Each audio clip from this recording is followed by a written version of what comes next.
Bismillahirrahmanirrahim. Assalamualaikum warahmatullahi wabarakatuh. Apa kabar teman-teman sekalian?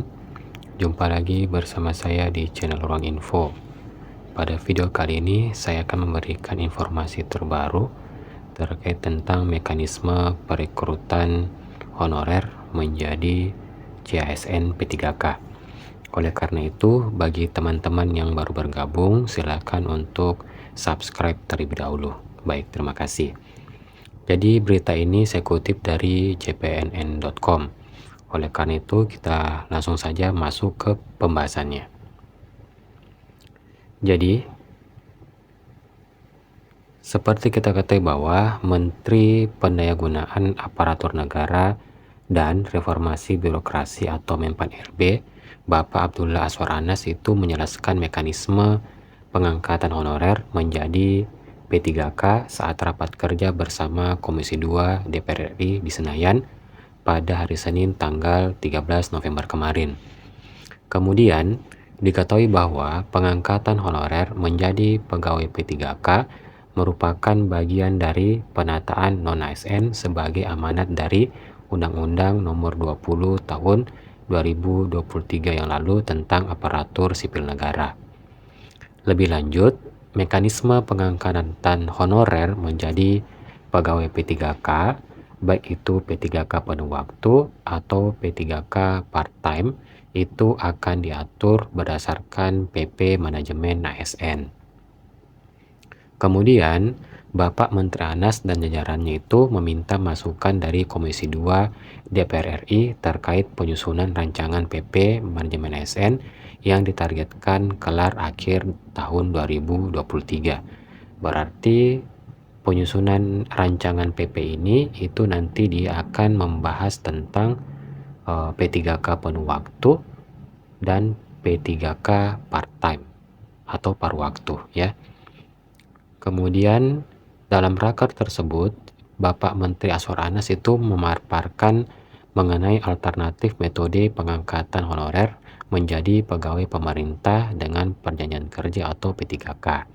Nah, jadi pada halaman selanjutnya nanti ini kita akan sama-sama mengetahui terkait tentang metode pengangkatan honorer yang lebih valid langsung dari Bapak Menteri Azwar Anas. Nah, kita lihat bersama-sama. Nah, jadi tahapan pengangkatan tenaga honorer itu diawali dengan proses verifikasi dan validasi oleh Badan Pengawas Keuangan dan Pembangunan atau BPKP dan BKN ya. Jadi ada dua proses awal, yakni pertama proses verifikasi dan validasi bagi teman-teman honorer yang nantinya akan diangkat menjadi CASN P3K baik itu part-time ataupun full-time. Lebih lanjut, terhadap honorer yang lolos audit, kata Mas Anas Pak Menteri, maka langsung diangkat menjadi P3K paruh waktu atau P3K part-time. Nah, kemudian seperti yang dikutip dari Pak Menteri bahwa dalam hal pegawai non-ASN dimaksud lolos verifikasi dan validasi, maka status pegawai non-ASN itu dimaksud akan dialihkan menjadi pegawai P3K yang akan bekerja secara paruh waktu. Nah, jadi teman-teman dengan syarat bahwa lolos verifikasi dan validasi oleh dua lembaga yakni lembaga BPKP dan BKN, apabila teman-teman lolos maka langsung teman-teman itu akan berubah status menjadi pegawai P3K paruh waktu. Kemudian ada juga alternatif lain yakni melakukan penetapan dan penyesuaian status honorer menjadi P3K sesuai dengan kemampuan lembaga sebagai salah satu metode yang dipergunakan. Perlu kita garis bawahi, di sini ada kata alternatif ya. Jadi kalau alternatif itu merupakan suatu cara lain, jadi belum tentu pasti. Ya, belum tentu pasti itu akan menggunakan metode penyesuaian status honorer menjadi pegawai P3K berdasarkan kemampuan lembaga sebagai salah satu metode yang dapat dipergunakan, itu sifatnya alternatif. Kemudian Mas Anas itu sapaan akrab Pak Menteri itu juga mengisyaratkan bahwa honorer yang akan diangkat menjadi pegawai P3K penuh waktu itu tetap melalui tahapan seleksi ya dengan mendapatkan afirmasi. Nah, jadi Apabila teman-teman sudah dinyatakan lolos dari tahap verifikasi dan validasi, maka teman-teman otomatis akan menjadi pegawai P3K paruh waktu. Nah, tetapi apabila ingin meningkat menjadi P3K penuh waktu, maka tetap akan melalui tahapan seleksi, tetapi akan mendapatkan berbagai kemudahan atau afirmasi. Kemudian Menteri Anas mengatakan, akan tetapi bagi tenaga non-ASN yang bekerja penuh waktu dapat dilakukan seleksi dan diberikan afirmasi dan prioritas sesuai dengan usulan lembaga pada formasi yang dibutuhkan.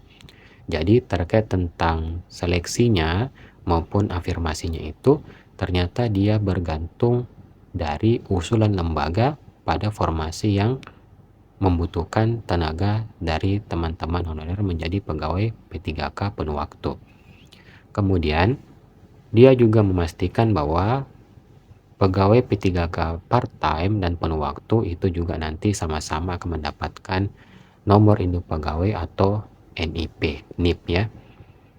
Kemudian, timbul pertanyaan, apakah honorer jadi P3K part-time masih pakai tes ya? Nah, merespon paparan Pak Menteri, Wakil Ketua Komisi 2 DPR RI, yakni Bapak Junimart Girsang, menilai pemerintah dalam hal ini Kemenpan RB belum punya konsep yang jelas mengenai mekanisme pengangkatan honorer menjadi pegawai P3K. Lebih lanjut, hal ini dikarenakan karena Pak Menteri itu masih banyak menggunakan kata alternatif, baik yang menyangkut honorer jadi P3K penuh waktu maupun yang akan dialihkan menjadi P3K part-time atau P3K paruh waktu. Seperti dikutip dari pernyataan Bapak Junimart ya dalam rapat tersebut, ini saya baca alternatif pengangkatan honorer, alternatif metode pengangkatan kok masih belum ada kepastian ya, itu karena adanya kata alternatif. Padahal kata Bapak Junimart, jutaan tenaga honorer itu saat ini menunggu kepastian regulasi mengenai pengangkatan non-ASN menjadi pegawai pemerintah dengan perjanjian kerja atau P3K. Adapun ketidakpastian itu antara lain mengenai kabar bahwa untuk diangkat menjadi P3K part-time masih harus melalui tahapan tes. Nah, di sini Pak Junimart kembali mengatakan, kok paruh waktu masih tes? Nah, ini kan merupakan keluhan dari banyak honorer. Sementara Ketua Komisi 2 DPR RI Bapak Ahmad Doli beberapa kali menegaskan mengenai pentingnya kepastian soal tata cara atau mekanisme pengangkatan honorer menjadi pegawai P3K. Selain itu, harus jelas juga kategorisasi honorer yang akan menjadi pegawai P3K baik penuh waktu dan siapa saja yang bakal dialihkan menjadi P3K part-time atau paruh waktu. Nah, seperti yang dikutip dari pernyataan Pak Doli Kurnia, Undang-Undang ASN yang baru disambut gegap gempita para honorer. Tetapi ternyata masih juga belum jelas, jadi harus segera ada kepastian. Terkait tentang hal ini, maka terdapat 3 langkah penyelesaian terkait tentang hiruk pikuk dari honorer ini. Di sini Pak Menteri Anas menjelaskan langkah-langkah atau tahapan penataan honorer.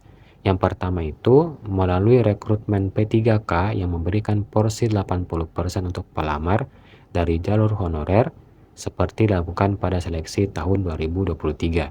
Sementara untuk jalur pelamar umum itu memberikan kesempatan fresh graduate hanya dijatah sebesar 20% saja. Yang kedua, melalui proses validasi dan verifikasi data kurang lebih 2,3 juta honorer yang dilakukan oleh BPKP dan BKN. Terhadap honorer atau non-ASN yang dinyatakan lolos validasi, lagi-lagi ya teman-teman ya, lolos validasi, maka dialihkan menjadi pegawai P3K paruh waktu dan datanya itu dimasukkan ke dalam platform digital.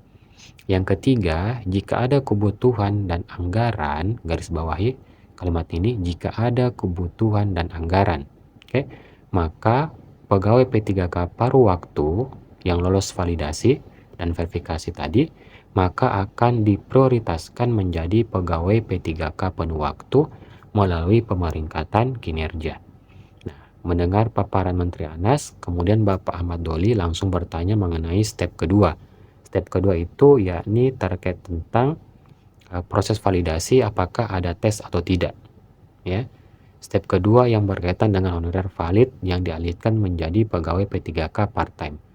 Step kedua itu masih ada seleksi lagi atau tidak. Nah, kemudian Pak Menteri Anas itu memastikan bahwa tidak ada lagi tes bagi honorer yang lolos audit.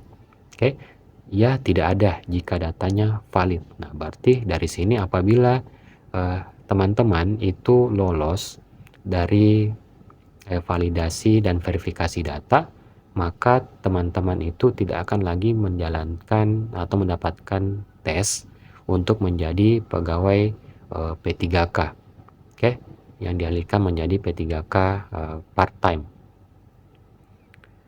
Belum puas dengan jawaban tersebut, kemudian Doli meminta penegasan lagi.